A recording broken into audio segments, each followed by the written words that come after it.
저와 여러분들이 살고 있는 현 시대는 어쩌면 점점 더 복음을 전하기가 힘들어지는 시대가 되고 있는 것 같습니다. 여러 가지 이유가 있을 것입니다. 기존의 이 가치 체계와 규범을 인정하지 않는 포스트 모더니즘의 영향일 수도 있을 것이고, 사람들이 점점 더 종교를 떠나고 있는 탈종교와 형상도 한몫하는 것 같습니다. 무엇보다 기독교에 대한 이 반감, 반기독교 정서가 점점 커져가고 있기 때문인데, 이것은 몇몇 기독교계 지도자들이 보여준 어떤 정치적 평양성과 무엇보다 신앙과 삶이 일치되지 않는 신행 불일치의 어떤 교회의 모습, 또 성도의 모습 때문이기도 합니다. 맛을 잃은 교회, 또 세상보다 더 세상이 되어버린 교회, 이로 인해 세상의 지탕의 대상이 되고 있는 교회가 점점 늘어나고 있는 이러한 시대 속에서 교회가 본래의 모습을 회복하도록 돕고 또 참된 윤리적 공동체로 거듭나도록 만들어주는 보물과도 같은 말씀이 바로 오늘 우리가 읽었던 십계명이 아닐까 생각을 합니다. 그러나 사실 십계명은 점점 더 교회와 기독교인들에게 이렇게 잊혀져 가고 있는 그런 추세입니다. 전통적으로 예배 시간에 사도신경 그리고 주기도문과 함께 낭독되어지던 이 십계명이 예배 중에 낭독되는 좋은 이 정통이 점점 사라져 가고 있고, 또 고리타분하고 딱딱하다는 이유로 많은 성도들이 이 십계명의 내용을 잘 알지도 못하고 또 알려고 하지도 않는 것 같습니다. 하지만 여러분, 순종과 삶이 사라져 가고 있는, 그리고 교회가 맛을 잃어가고 있는 현 시대 속에서 십계명은 우리가 반드시 알고 또 지속적으로 공부하고 또한 되새겨야 할 기독교의 보물 중에 하나입니다. 여러분들, 오늘 말씀은 십계명입니다. 모세의 세 편의 설교 중에 두 번째 설교가 어제 이제 본문부터 시작이 되었는데요. 첫 번째 설교가 주로 과거를 해상하는 내용이었다면, 두 번째 설교부터는 모세가 본격적으로 이 40년 전 시내상 그 정상에서 하나님께 받은 그 율법 모두를 아주 상세하게 모세가 선포를 하고 있습니다.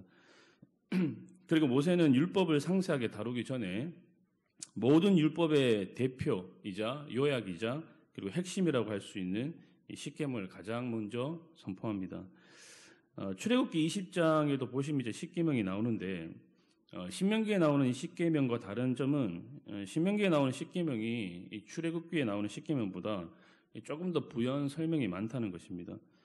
아무래도 이 신명기가 이렇게 모세가 이렇게 자신의 설명과 해석을 좀 가미한 설교 형식이다 보니까 그런 것 같습니다. 그래서 이 신명기의 십계명이 출애굽기의 십계명보다 조금 더 인도적이고 그리고 좀 더 온화하고 또 목회적인 그런 느낌이 듭니다. 먼저 세 번째 계명에서는 하나님의 이름을 망령되이 일컫지 말라라고 말씀합니다. 이것은 하나님의 이름을 함부로 부르지 말라, 헛되게 부르지 말라라는 그런 말씀입니다. 하나님의 이름을 함부로 부른다는 것은 무엇을 의미할까요? 일상에서 하나님의 이름을 함부로 사용한다거나 하나님의 이름으로 맹세나 서원을 한다거나 하나님의 이름을 남용하거나 도용하거나 오용하는 것도 이제 하나님의 이름을 함부로 부르는 것이라고 할 수 있습니다. 예를 들어서 중세 십자군 전쟁이 그랬습니다. 하나님의 이름으로 전쟁을 일으켜서는 온갖 약탈과 강간과 그리고 방화, 살인 등 무수한 전쟁 범죄를 십자군 전쟁 때 군인들이 저질렀습니다.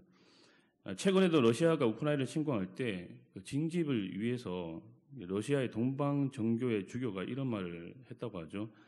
참전하면 죄가 씻음받고 구원받을 수 있다라고 이렇게 이야기를 하면서 징집을 이렇게 요청했습니다.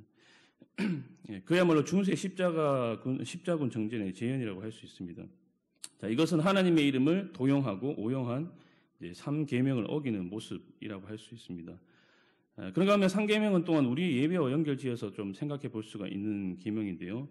너는 내 하나님 여호와 이름을 망령되게 부르지 말라는 너는 예배를 바르게 드려라라는 의미도 내포하고 있습니다.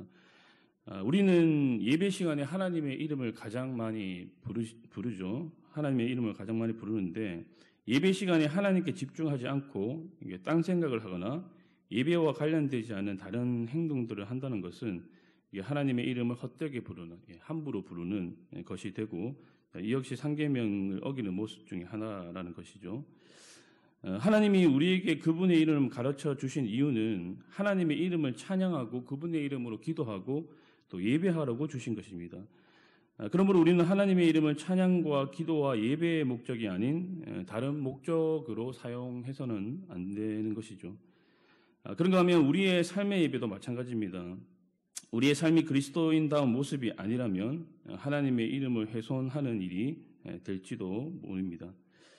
이어서 네 번째 계명인 안식일을 기억하여 거룩하게 지키라입니다.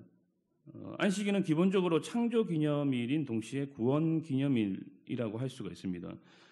출애굽기에 나오는 10계명, 4계명에서는 안식일을 지키라는 이유로 하나님의 창조를 언급합니다. 하나님께서 6일 동안 세상을 창조하시고 일곱째 날에 쉬셨기 때문에 그 이유로 일곱째 날은 안식일을 거룩하게 지키라라고 말씀하십니다. 하지만 여러분 신명기에서는 조금 다릅니다. 안식일을 지킬 것을 말씀을 하시면서 이집트에서 내가 너희들을 구원해 냈기 때문에 지키라고 말씀합니다. 그러니까 창조가 아니라 구원을 언급하고 있는 것이죠. 15절 말씀 한번 보실까요? 15절 너는 기억하라 내가 애굽 땅에서 종이 되었더니 내 하나님 여호와가 강한 손과 편팔로 거기서 너를 인도하여 내었나니 그러므로 내 하나님 여호와가 네게 명령하여 안식일을 지키라 하느니라. 그러므로 안식일은 하나님의 창조를 기념하면서 지키는 날인 동시에 하나님의 구원을 기념하면서 지키는 날입니다. 그리고 안식일의 이 정신을 이어받은 우리가 지금 지키고 있는 주일 역시 하나님의 창조와 예수 그리스도를 통해 우리를 구원하심에 감사하면서 그것을 기념하면서 지키는 날이라고 할 수가 있습니다. 그런가 하면 안식일은 우리에게 안식과 쉼을 주는 날입니다. 쉼 없는 세상 속에서 우리는 안식일을 통해 하나님의 공급하심을 믿으며 우리와 우리에게 속한 사람들에게 쉼과 안식을 제공해 주어야 합니다. 무엇보다 여러분들 진정한 안식과 쉼은 하나님 안에 있을 때 얻을 수가 있는 것이죠. 그러므로 안식일은 주일은 교회에 모여서 예배를 드리며 주님 안에서 영적인 안식을 누릴 때 진정으로 완성될 수 있는 계명입니다. 안식일을 거룩하게 지킨다는 것은 안식일을 예배와 휴식의 날로 보낸다는 것을 의미합니다. 영적인 안식인 예배와 또 육체적인 안식인 휴식이 균형을 이룰 때 바로 참된 안식일 성수, 주일 성수를 이루게 된다는 것이죠. 여러분 10계명, 3계명과 4계명은 우리에게 하나님을 소중히 여길 것을 이야기합니다. 하나님의 이름을 소중하게 여기고 하나님의 날인 주일, 안식일을 소중하게 여기는 것이 바로 하나님을 소중히 여기는 모습이고 그것이 바로 하나님을 사랑한다는 사람의 태도라는 것을 우리에게 가르쳐주고 있습니다. 저와 여러분들이 하나님을 가장 소중히 여기는 사람답게 하나님의 이름을 소중히 여기고 하나님의 날을 소중히 여기는 그런 성도님들이 될 수 있기를 주님 이름으로 축복합니다. 이어서 5계명 부모공경은 이제 부모뿐만 아니라 우리 위에 세운 권위들, 그러니까 윗사람들에게도 순종하고 그들을 존경하고 공경할 것을 말씀하는 계명입니다. 국가 지도자들 그리고 공무원 또 공권력 혹은 뭐 회사나 직장의 상사나 상급자 그런가 하면 교회의 어떤 리더십들 하나님께서 우리 위에 세운 모든 권위들에게 순종하고 또 그들을 공경하고 또 존중할 것을 이야기하는 것입니다. 여러분들 5계명 부모 공경은 1차적으로 부모를 공경하고 존경하고 이렇게 사랑하고 봉양할 것을 명령하는 계명인 동시에 질서와 권위에 관한 계명으로서 이 세상의 질서를 보존하시기 위한 하나님의 배려가 담긴 계명입니다. 사람들은 질서와 권위를 무시하려는 경향이 있습니다. 타락한 인간은 하나님의 권위와 하나님께서 세우신 이 권위를 이게 거부하려는 성향이 강해요. 그런데 인간의 그런 성향대로 세상이 이렇게 흘러간다면 이 세상은 혼란스러워질 수밖에 없습니다. 그러니까 사회 질서가 파괴되고 안정과 평화가 무너지게 된다는 것이죠. 이러한 사실을 아시는 하나님은 친히 이 세상의 모든 관계에 이 질서를 부여를 하셨고 그렇게 부여하신 질서를 따라서 사람들이 이렇게 살아가기를 원하셨습니다.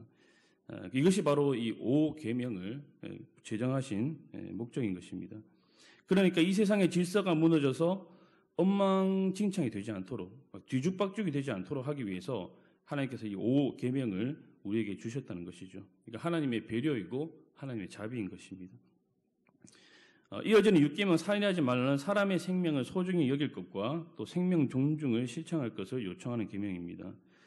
1차적으로는 뭐 전쟁이나 사형 등과 같은 합법적인 살인이 아닌 고의로 사람을 죽인다거나 하는 불법적인 살인 행위를 금하는 계명입니다.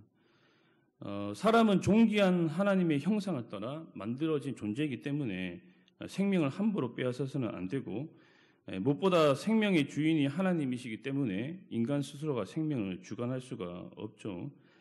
그러나 사람의 생명을 빼앗는 것만이 살인이라고 우리가 말할 수가 없습니다. 성경은 좀 더 넓은 의미에서 이 살인을 규정하고 있는데요. 뭐 누군가에게 분노를 한다거나, 뭐 누군가를 미워한다거나, 아니면 누군가를 무시하거나 차별하는 것, 아니면 말로 누군가에게 뭐 욕을 하거나 상처를 주는 것, 뭐 이런 것까지도 살인의 범주에 다 포함을 하고 있죠. 그러나 6계명은 단순히 말과 행동으로 다른 사람을 죽이는 행위를 하지 말라는 것으로 국한되지 않고 그것을 훨씬 뛰어넘어서 나와 다른 사람의 생명과 건강을 보존하고 지키고 살리라는 명령입니다.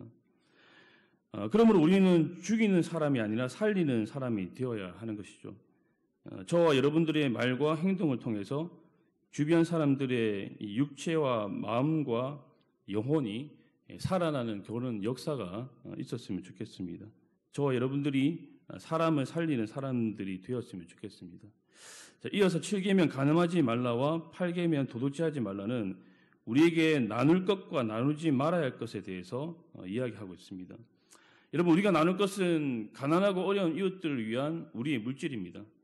8계명 도둑질하지 말라는 단순히 뭐 도둑질하지 말라는 이 부정형 명령을 넘어서 어려운 이웃들, 가난한 이웃들에게 자신의 것을 적극적으로 나누고 흘려보내라는 긍정적 명령을 우리가 받아들일 수가 있습니다.